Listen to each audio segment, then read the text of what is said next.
Bonjour, bravo à ceux qui ont fait le dernier devoir au sujet de la chute de la Nouvelle-France.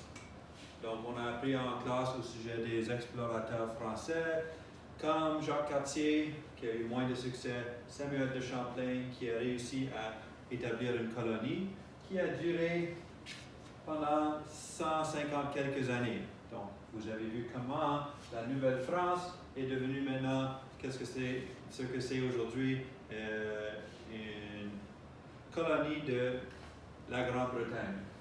Si vous avez bien répondu, ça c'est un résumé ou un revue de ce que vous savez déjà. Sinon, écoutez bien. Donc, il y a eu une guerre entre la Grande-Bretagne, qui est l'Angleterre, et la France. Les Anglais ont mis plus d'emphase sur le côté nord-américain. Donc, l'Angleterre et la France, comme vous savez, se trouvent en Europe. Mais les Anglais ont envoyé plus d'effets militaires en Amérique du Nord parce qu'ils voulaient agrandir leur territoire ici, en Amérique du Nord. Après la bataille des Plaines d'Abraham au Québec, la Nouvelle-France a tombé entre les mains des Britanniques et ils ont établi un gouvernement provisoire entre 1760 et 1763, qui nous amène à ce que je veux vous enseigner aujourd'hui, c'est qu'est-ce qui s'est passé en 1763. Donc j'efface et on continue. Votre devoir pour cette leçon, c'est de m'offrir deux définitions. Numéro 1. Donc je vais changer ça en D. Deux définissez les suivants. 1. C'est quoi une constitution? Et numéro 2, c'est quoi l'assimilation? Si vous écoutez bien, vous aurez des exemples. C'est définissez avec un exemple. Si vous écoutez bien, ça devrait être assez évident. C'est quoi une constitution? Sinon, il y a une possibilité de regarder dans un dictionnaire ou en ligne. Donc, la première constitution du Canada était la Proclamation royale.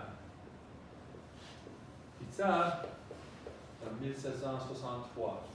Constitution, ça donne un peu de légitimité à un gouvernement, si c'est vraiment un mot.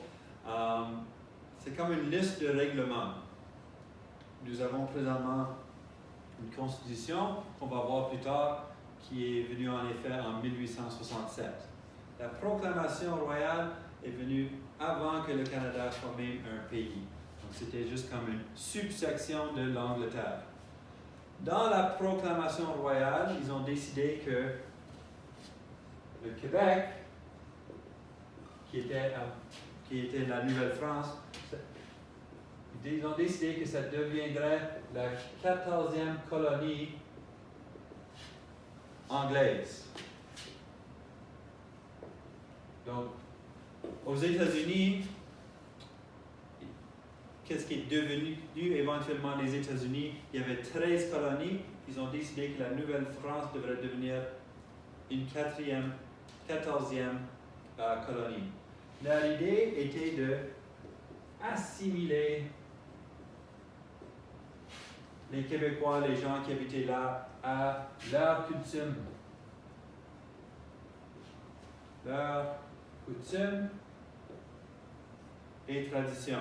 Par exemple, ils ont décidé que les francophones devraient apprendre la langue et la religion de l'Angleterre. La langue, pas mal évident, c'est l'anglais. La religion, moins évident, ils étaient des protestants, donc protestantisme. Les Canadiens français, comme les Français de la France, étaient majoritairement catholiques. Donc l'idée de changer leur langue et leur religion était désagréable. Les Anglais qui habitaient, qu'est-ce qui est devenu les États-Unis, voulaient plus de territoire. Mais ils ont donné dans la proclamation royale beaucoup de territoires aux Québécois et quelques territoires aux Autochtones et aucun nouveau territoire aux Anglais dans les 13 colonies déjà établies. Donc les Anglais étaient fâchés et les Français qui n'avaient plus le droit de parler leur langue ou de pratiquer leur religion s'ils voulaient avoir accès à des bons emplois, etc., étaient aussi fâchés. Donc personne n'était vraiment content, qui fait en sorte que, combien d'années? 11 ans plus tard, ils ont déclaré une nouvelle constitution. La nouvelle constitution, c'était l'Acte de Québec. Puis, ceci en 1774. Ils ont abandonné l'idée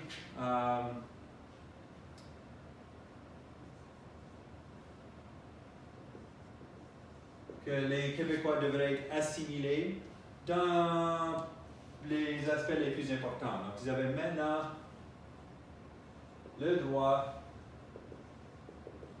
de parler leur langue et de pratiquer leur religion. Aussi, il y avait plus de territoire pour le Québec.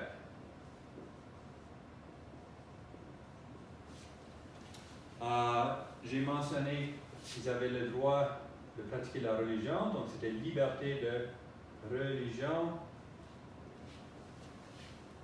et autres aspects de leur langue, comme la langue. Culturel. La langue, et il y avait certaines choses comme le code criminel et comment ils organisaient leur terre, qu'ils sont retournés à la façon québécoise de vivre leur vie. Encore une fois, les Anglais ont vu ça, puis ils avaient l'impression que les Français avaient plus de droits et plus de territoire que eux, et ils étaient encore très fâchés. Donc, une conséquence de l'Acte de Québec, et 2 ans plus tard, les États-Unis ont été créés. Donc, ils ont déclaré déclaration de l'indépendance américaine en 1776.